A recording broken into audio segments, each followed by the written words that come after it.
before you picked it up. That's a classic.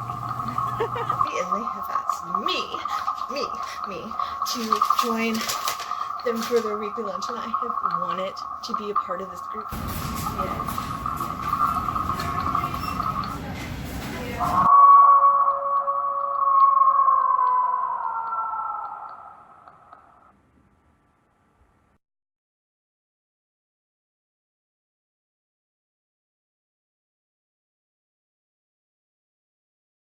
Oh, they haven't changed them. Alrighty. Hello, Miss Bedguns. It is I, Art of Blood, the ghoul next door, and the Huntress, Lumina Shade. And this would be our review of Star Trek Picard episodes 2 and 3. So, episode 2, what did you think? It was slower than the first episode. I guess they were trying to put more story in there, more information. And both the 2 and 3, it seemed like they were getting prepared for their adventure. Yeah, part 4 is going to be the big adventure. Okay, so there's a scene in part 2, and it drove me nuts. There's a scene in part 2 where Picard and, I don't know the character's name, his maid friend, the Romulans that lived with him, the female Romulan, who his servant, I don't know, when they're in the what was the DOS, the one who died in the first episode, her. Yeah. They're in the apartment. They're in the apartment, and they're trying to pull up information. And I guess it's supposed to be like a cell phone or something, or a laptop or whatever. He's got this piece of equipment, and it's a communications device. Anyway. And they're going through the phone logs. It made perfect sense to you, didn't it? Because they were identical twins, but they're more than identical twins. I think that they're exactly the same. Okay. Maybe their personalities are different, but they are exactly... Physically, yeah. That part made sense. Yeah. What did not make sense was the logic they were using with the computer. With the computer. Because they were like, well, if, you're...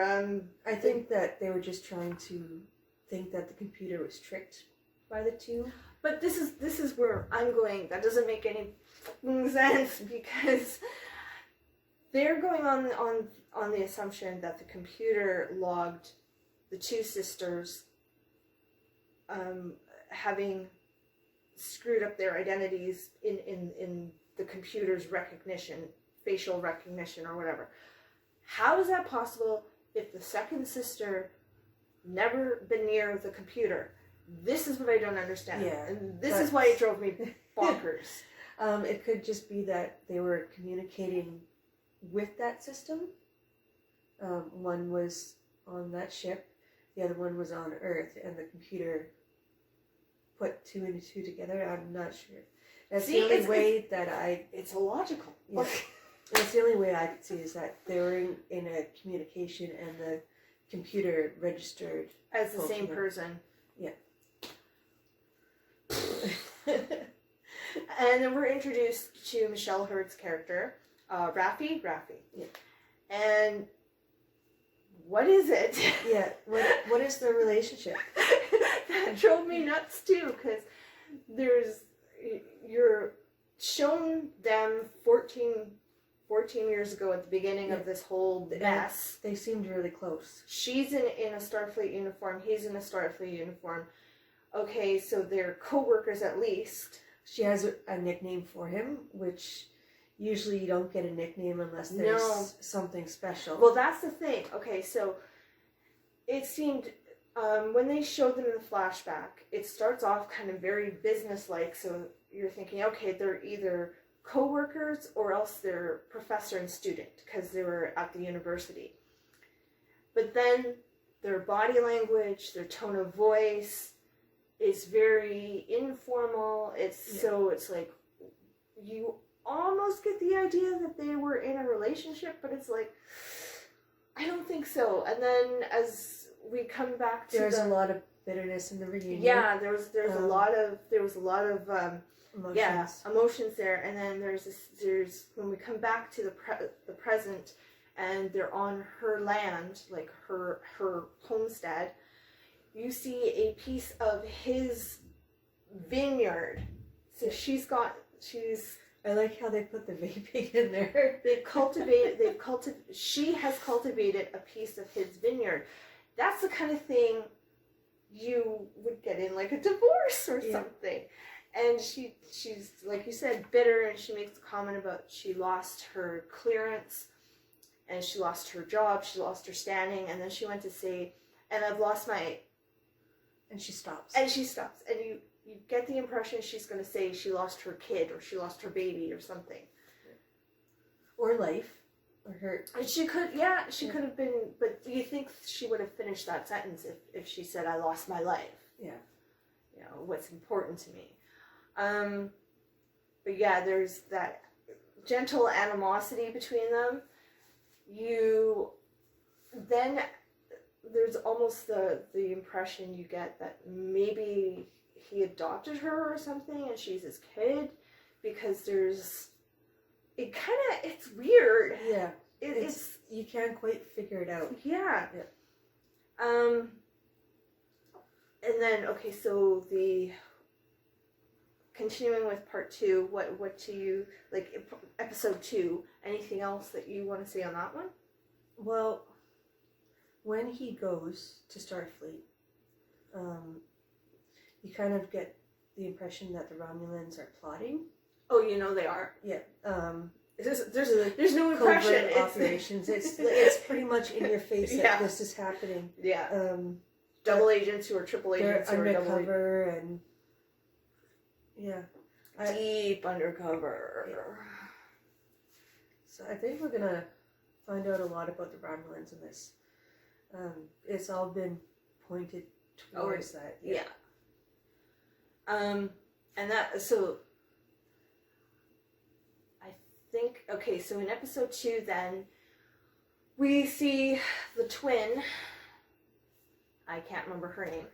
She's falling in love with the Romulan. Yeah, and there's something shady going on. You can't quite tell if he's legit or if he's just so undercover that, you know. But I think she's his mission. Well, she is. Yeah.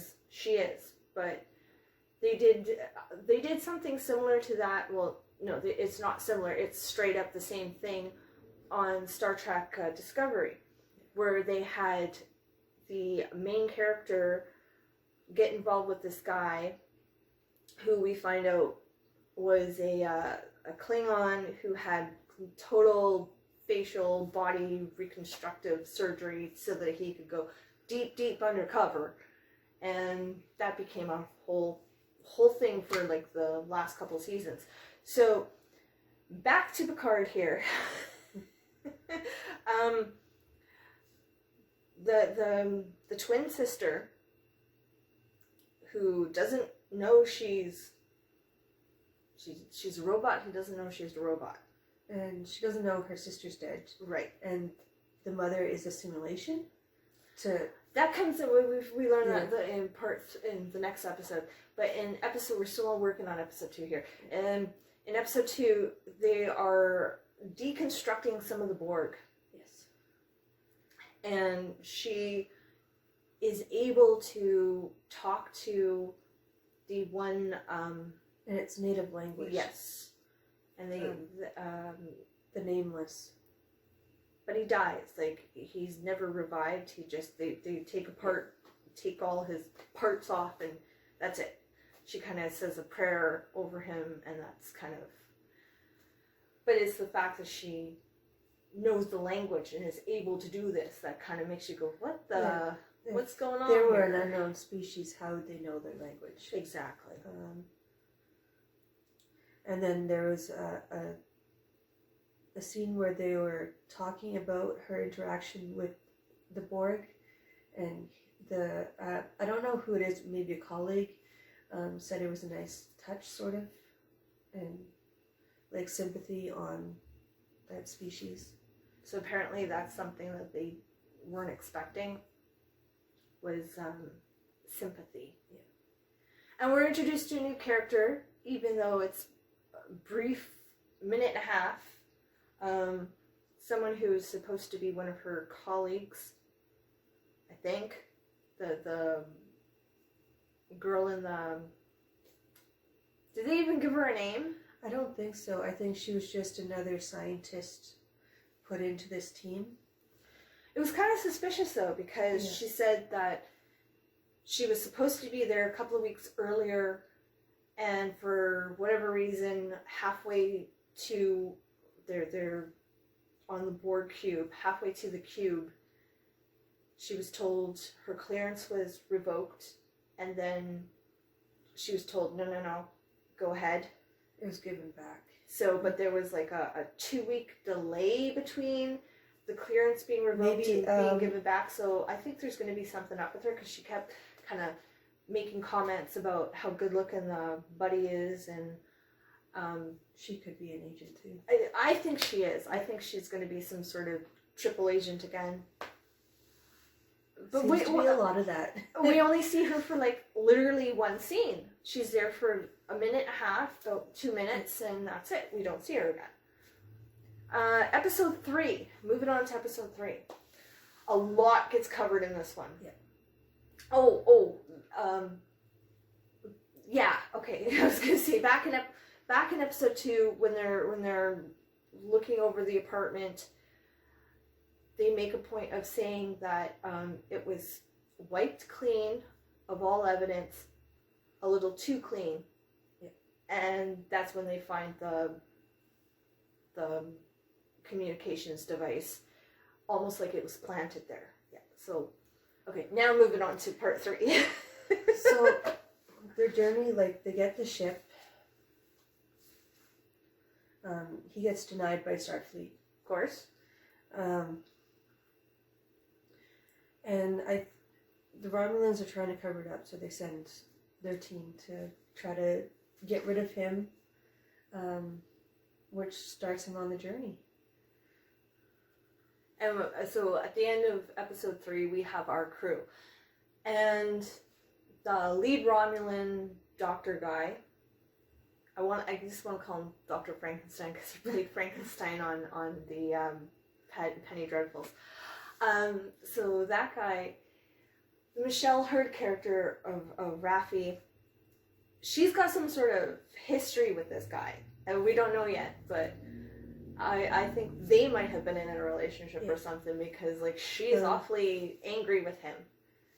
And we're trying to figure out why the Romulans go crazy after being cyborgs. What? Yes. Why are they the only species that have gone? They've introduced insane?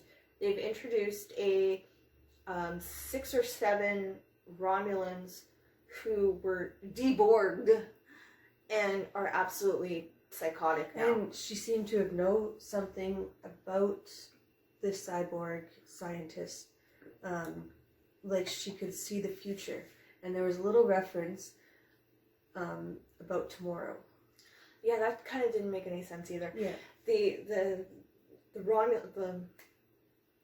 they gave her name to, was it, why do I want to say Debbie? No, that's not right. No. Okay, I'm really bad at paying attention to names. So the Romulan former Borg, she's playing with a deck of tarot cards, Romulan tarot cards. So she's very intent on this, and she's not really paying attention to the girl until the girl notices or makes a comment about the door. How Romulans don't let you in the front door, you gotta use the back door. That's how very Newfie of and so she walks behind her. And when she's behind her, she asks permission to sit down at the table. And that's when she's like, okay. Yeah, alrighty. Yeah. And they start talking, and she, like you said, she's like, I know you. I met you tomorrow. And the girl It's like, what do you mean you met me tomorrow? Like, expand on that. And she doesn't. She picks up one of her little cards, and they are triangles for some reason. And there's two girls. And yeah, there's a picture of like Gemini, and she's like, which one are you? Are you the one who died or the one who lived? And then she goes crazy and steals a guard's gun. About being the destroyer. Yeah, and that sets everybody else off. Meanwhile, while that's going on, Picard and them have just, Picard and his two Romulan live-in help have just beat off a bunch of, that sounded really bad. That sounded really Romulan assassins. They just, they were attacked by a bunch of Romulan assassins, and they just kind of, they won the fight. They won that little bit. That sounded so bad. And the genetics, the cybernetic. Yes, thank you. Who synthetic cybernetic the scientist. Alison Pill character, who we were introduced in the first episode. She just kind of shows up and she's like, she kills a guy accidentally, and she makes the comment, "Oh, maybe it was on stun." And they're like, "No, Romulans don't have the stun." Yeah, there's no stun. So then we learned from the one living captive from this Romulan attack team that he says the same thing about she's the destroyer. Yeah. No other details, just the destroyer. And then he uses a cyanide pill and kills himself. So Romulans are really scared of him. Romulans are really weird. Yeah. The Romulan, that's when the twin finds out that her sister's dead from the psychic lady. The psychic psycho lady. Then the secret agent Romulan chick who's been posing as an Earthling. She's Frankenstein's brother, her sister, I should say. Frankenstein's sister. And there's something weird about those two. Yeah, there's an abusive element and a very sexually charged element between those two, which would be interesting in a different capacity, but you gotta wonder who's kind of control. Yeah, who's controlling who there. And then we meet the pilot, who's going to be the final member of the crew. So the crew at this point is Picard, the scientist, Raffi, a pilot who seems to be former Starfleet, and their hologram doctor, who I was saying, is that being played by the same actor playing the pilot? I think it's the same person. That had me kind of confused, because in the first scene we see the hologram doctor talk to Picard. It looks like a completely different actor. And then in the next scene, it looks like the same actor playing the pilot is playing the hologram. Yeah. So I got confused. I confused easily. So what did you think about episode 3? Well, it's clear that the adventure is starting next episode. Like, it's... Right.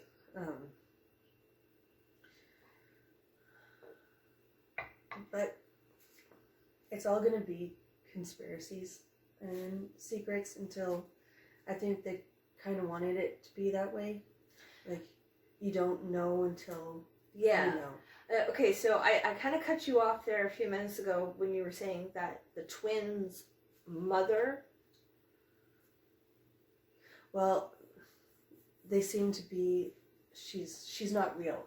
She seems real to them, but she's... Yeah, there's something up with her, too. Yeah. Because when they were on the phone, she was leading the one twin on, pretty much. Yeah. But then she also hypnotizes her.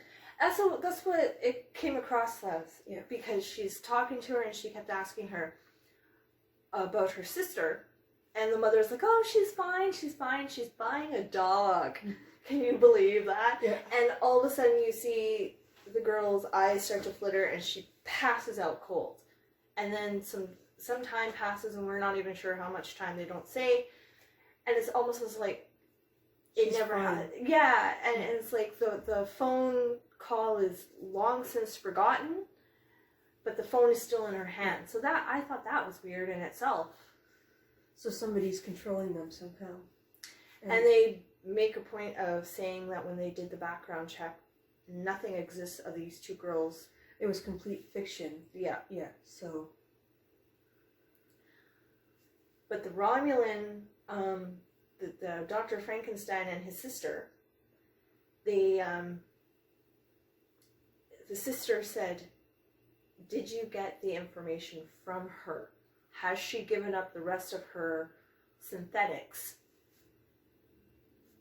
But it comes across like she doesn't know that she is. Yeah, I don't think she does. I think that they did that to hide them. Yeah. Either they're hiding them, they're sleeper agents. I don't think we'll know until... And going back to the beginning of episode 2, when the synthetic went crazy and killed everybody, there was an indication that they're being controlled. they're being controlled by something. Their eyes changed. Like something was being downloaded into their brain. Almost like they didn't realize it themselves. Yeah. And they kept making a point of showing the back of the synthetic's head, which said F8. And also the synthetic killed itself in the end, which they don't usually do. Yeah, that's a sign of being controlled. Yeah, wipe out the tie up loose ends type of thing. Well, the Mars blew up, so... But... It blew up Mars. What's one more red planet gone? Okay, so overall, we're 3 deep into this. What do you think? I like it. You know a little bit, and they're trying not to spoil it, which I like. I like the pacing. Yes, I like the pacing. I think we got through almost all of episode 2 with only the very beginning. I'm talking as if I've got pieces in front of me. The episode 1 was way too many action scenes. Episode 2 really only had that one where the synthetic goes crazy in the first 30 seconds. And then the end of episode 3, we have that other action scene. So I like the fact that starting with episode 2, they've slowed it down and they've gotten rid of the unnecessary bang, bang, bang, bang, bang. Like they're doing the story part. Yes. Yeah. I like a story. I'm a talker. When I write dialogue. I don't write action scenes. So I appreciate the talk. Yeah. And like you want to know the information about the action scenes, like why they're happening. Yeah. Don't just throw 5 action scenes in a row. I want to know why you're throwing the 5 action scenes at me. You know, like that's one thing I could go on a tangent about a lot of the movies and TV shows that are all it is one big bang, bang, bang. Bang, bang. So do you think this is going to go into a typical Star Trek? I don't think so. I think it's just one story. It's not going to be... it's obviously going to be one story. Yeah. But in other Star Treks, there's sub-stories. Yeah. I think that this is just going to be one story. They might tie in some things from the other series to try to complete the story. I think, why this has happened. I think it's going to go more of a Farscape and less a traditional Star Trek game. I think it's just to tie everything together with the Romulans. They're giving Picard a brain tumor. No, we don't really know that yet. If it's It's it like- could be from his implants. True, but it's like the doctor shows he has a visit from a doctor, and he's like, well, the prognosis isn't good. They're not giving you a lot of time. Yeah. And it's like, why would they do that to him if they know there's going to be a season 2? So unless they're going to miraculously heal him or clone him for season, like for the next adventure, or just kind of, if this adventure doesn't end at the end of season 1, it might go into season 2. That would make sense too. Yeah. Or the seasons are just being put. They're being separated, but they're still the same sequence, like Storylines. storylines. Like Yeah. just said. Yeah. So I can't wait for next week. I know I saw a couple of reviews online about part 1, and people just didn't like them. They were disappointed. I thought it was okay. Yeah. I'm liking it so far. I like it so far too. I want to know what the backstory is with the Michelle Hurd character, Raffi, and Picard. I want to know, like, were they a couple? Were they just co-workers? Is she adopted by him or something? Is she someone from the crew's daughter? I was looking at it thinking, well, maybe she there's a possibility she could be Geordie's, but no, the actress is about the same age as Picard. no, as LeVar Burton, right? Yes, the guy who played Geordie. She's roughly the same age as him, so that wouldn't work. I'm betting that they at some point had a relationship, her and Picard. It kind of seems like that. Especially given the fact that she had pieces of his vineyard. You know, it was subtle. But it was there. And she's manning the flowers and spraying the grapes, and then she takes a piece of it and smokes it up, like you said. It was a good touch. It was cute, yeah. So, I think that might wrap it up for this one. I'm Artist Blood. And the Huntress Lumina Shade. Creeping Toodles. Scream.